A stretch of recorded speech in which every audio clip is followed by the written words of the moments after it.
السلام علیکم ناظرین، آپ دیکھ رہے ہیں چشتی ایجوکیشن پوائنٹ، اور آج ہم اپنی 12ویں جماعت کی پہلی کتاب گلستان ادب کی پہلی تنقیدی مضمون خوجی ایک مطالعہ کو پڑھنے والے ہیں۔ خوجی مطالعے کے تحت سید احتشام حسین نے رتن ناتھ سرشار کے ضخیم ناول افسانہ آزاد کے مزاحیہ کردار کا تجزیہ کیا ہے۔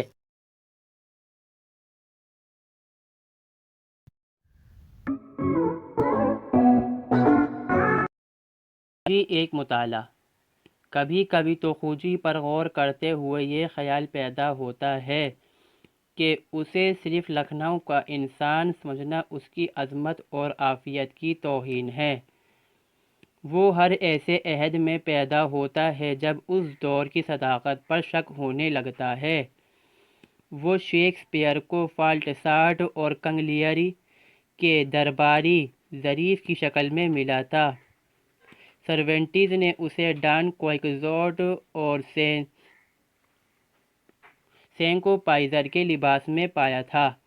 سرشار نے اسے خوجی کے بھیس میں ڈھونڈ نکالا اور منشی سجاد حسین نے حاجی بغلول کہہ کر پکارا۔ وہ ہر دفعہ عاقلوں کی دنیا پر تنقید کرنے کے لیے اٹھتا ہے اور اپنی احمقانہ باتوں سے بہت سی ایسی صداقتوں کی طرف اشارہ کر دیتا ہے، سنجیدگی جس کی تحمل نہیں ہو سکتی تھی۔ ہاں، یہ نہ بھولنا چاہیے کہ لکھنؤ اور سرشار خوجی کو ہی جنم دے سکتے تھے۔ خوجی سے ہماری پہلی ملاقات نواب صاحب کے تاریخی بٹیر صنف شکن علی شاہ کے گم ہو جانے کے وقت ہوتی ہے، جہاں بہت سے مصاحبین نواب صاحب کو بٹیر کی گمشدگی پر تعزیت دے رہے ہیں۔ وہاں خوجی بھی ہے۔ اس میں کوئی خصوصیت ایسی ضرور ہے کہ بہت جلد ہمیں اپنی طرف توجہ کر لیتا ہے۔ اس کی تیز زبانی، اس کے فقرے، اس کی خالص افینوں کی سی گفتگو، سب میں ایک ذہن بھانڈ کی کیفیت ہے۔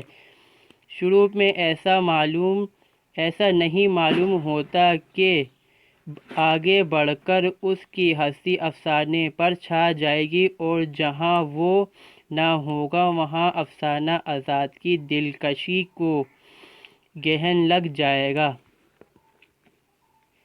لیکن جب نواب صاحب کی زبانی یہ معلوم ہوتا ہے کہ خوجی کی عمر 60 سال ہے تو ہمیں اس کی باتوں میں ایک طرح کا مزہ آنے لگتا ہے۔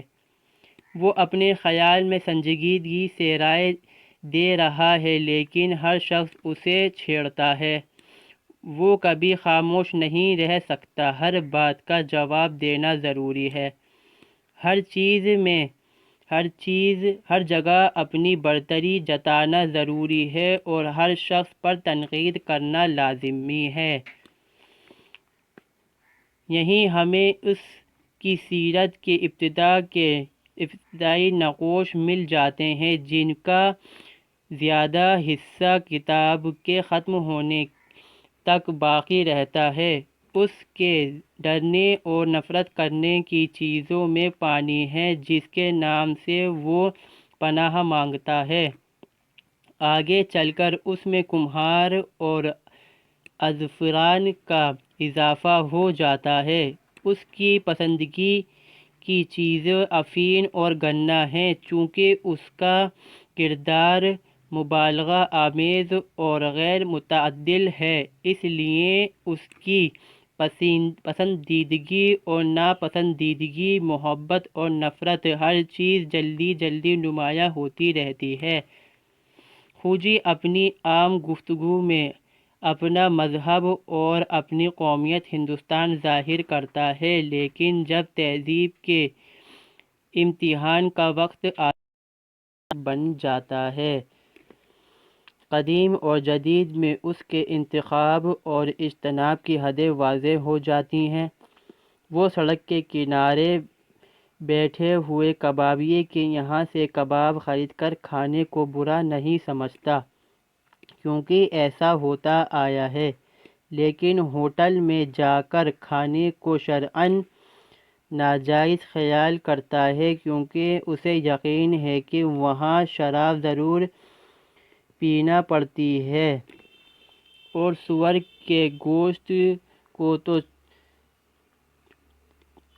کے گوشت سے تو چھٹکارا ہی نہیں۔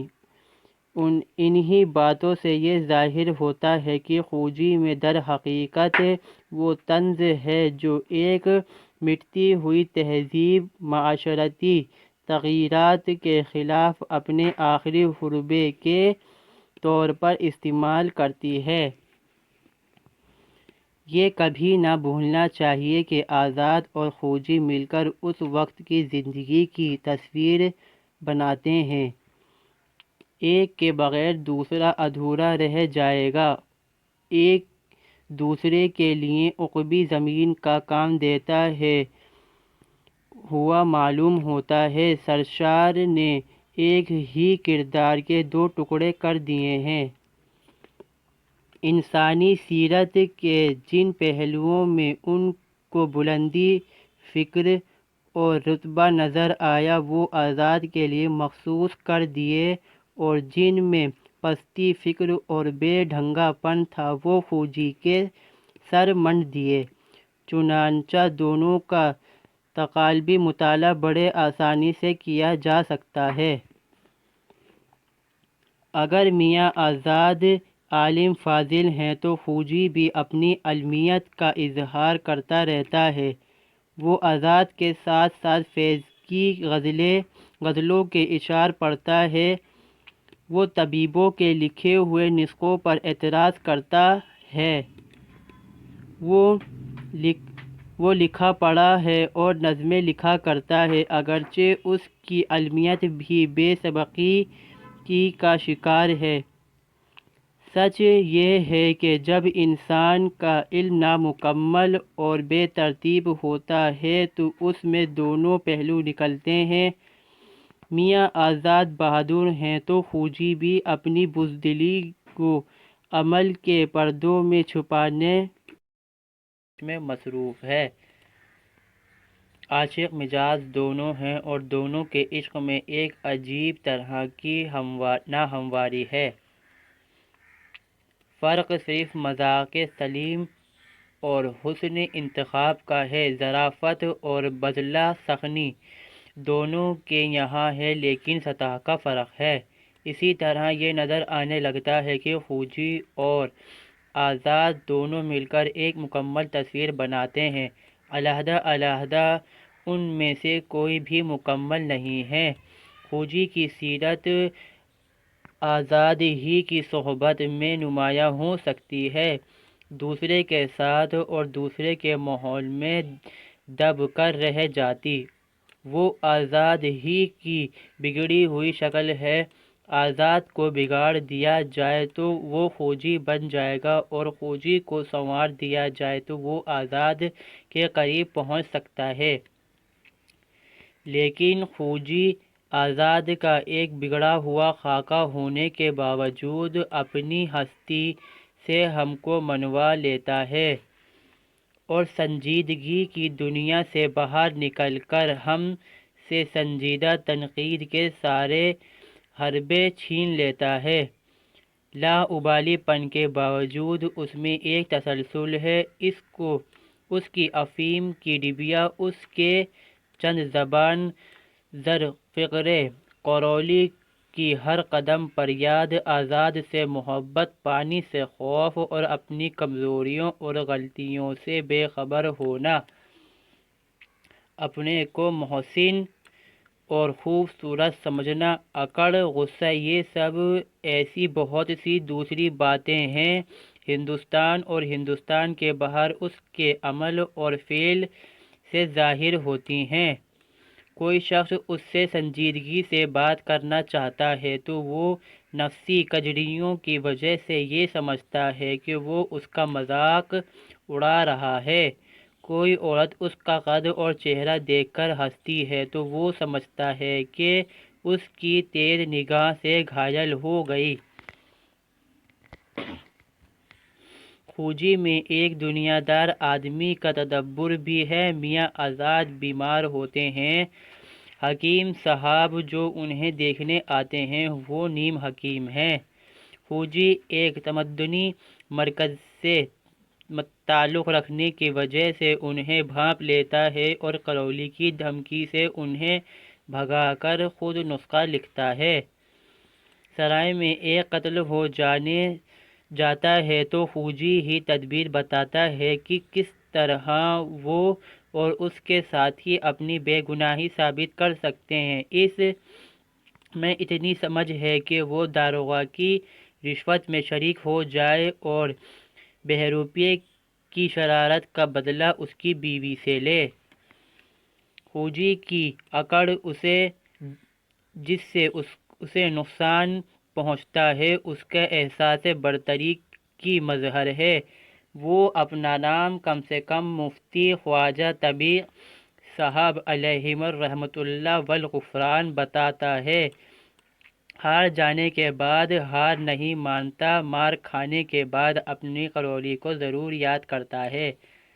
اگر وہ ایسا نہ ہوتا تو افسانہ آزاد کی شکل ہی کچھ اور ہوتی، کیونکہ وہی ہے جو اس طویل کتاب کو خشک ہونے سے بچاتا ہے۔ فوجی کی وہ خصوصیت جو اسے زوال آمادہ جاگیردارانہ تمدن کا خاص کردار بناتی ہے، اس کا جذبہ وفاداری ہے۔ جب وہ نواب صاحب کے یہاں تھا تو ان کا نمکھوار ہولی کی حیثیت سے ان کی محبت کا دم بھرتا تھا، اور جب یہی وفاداری آزاد کی طرف منتقل ہو گئی تو وہ ان کے لیے اپنی جان کو مصیبت میں ڈالنے کے لیے آمادہ دکھائی دیتا ہے۔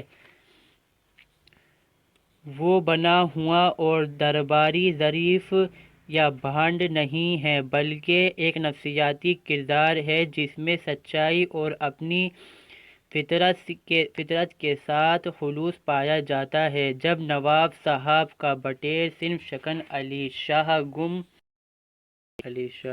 گم ہو گیا اور اس کی تلاش میں لوگ نکل کھڑے ہوئے، اس وقت آزاد نے بھی بٹیر کو ڈھونڈنے کا وعدہ کیا۔ فوجی اپنے ولی نعمت نواب صاحب کی وفاداری میں آزاد پر اعتبار نہیں کرنا چاہتا۔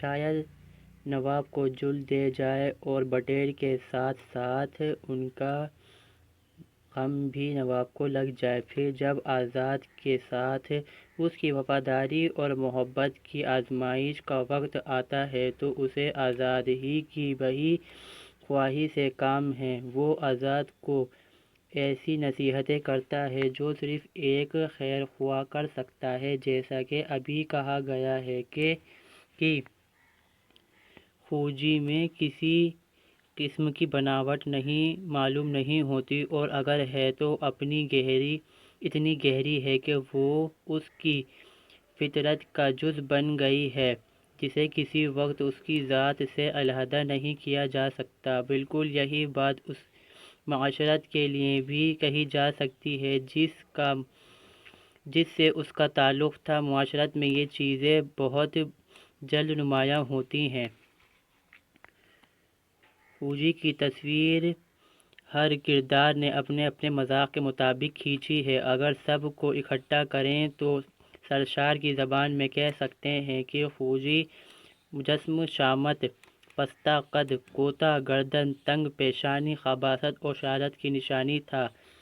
سرشار نے خباثت کا الفاظ کچھ زیادہ مناسب نہیں استعمال کیا ہے، کیونکہ اس کے نفس میں کینہ پروری نہیں پائی جاتی ہے۔ ہاں، اس میں اور عیب ضرور ہیں۔ بیچارے کی صورت ایسی ہے کہ کوئی اسے شریف نہیں سمجھتا، اور یہاں تک کہ خود اسے اپنی شرافت پر شک ہونے لگتا ہے اور وہ اپنی صورت دیکھنے کے لیے آئینہ مانگتا ہے۔ فوجی کو اپنے خاندان اور آبا و اجداد کی بھی ٹھیک خبر نہیں۔ ایک جگہ پر اپنے دفن کی وصیت کے سلسلے میں کہتا ہے کہ میں جہاں بھی مروں مجھے میرے والد کے پہلو میں دفن کر دینا، لیکن پھر خیال آتا ہے کہ خدا جانے والد تھے بھی یا نہیں۔ اگر تھے تو نہ جانے کب اور کہاں مرے اور کہاں دفن ہوئے۔ اس لیے فوراً بول اٹھتا ہے کہ جو سب سے اچھی قبر دکھائی دے اس کے والد کی تسلیم کر لی جائے اور اسی کے پہلو میں اسے دفن کر دیا جائے۔ اگر اس خیال کا تجزیہ کیا جائے تو شرافت کے پرانے معیار پر طنز کے عجیب و غریب پہلو پیدا ہوتے ہیں۔ جس وقت شرافت کا معیار بدل رہا ہو اس وقت خوجی کے زبان سے ایسے شکوک کا اظہار بہت ہی بامعنی ہے۔ مختصر یہ کہ خوجی ہندوستان میں ہو یا روس میں، ترکی یا پولینڈ میں، وہ اپنی خصوصیت اپنے ساتھ لے کر پھرتا ہے۔ وہ اپنی تہذیب کا علم بردار ہے۔ اس کا لاابالی پن اسے بددل ہونے سے اور اس کا یقین اسے شکست کھانے سے بچاتا ہے۔ اسے دیکھ کر ہماری نظر میں زندگی کے بڑے بڑے سوال بے معنی نظر آنے لگتے ہیں اور اس کی بے اصول ماحول پر قبضہ جما لیتی ہے۔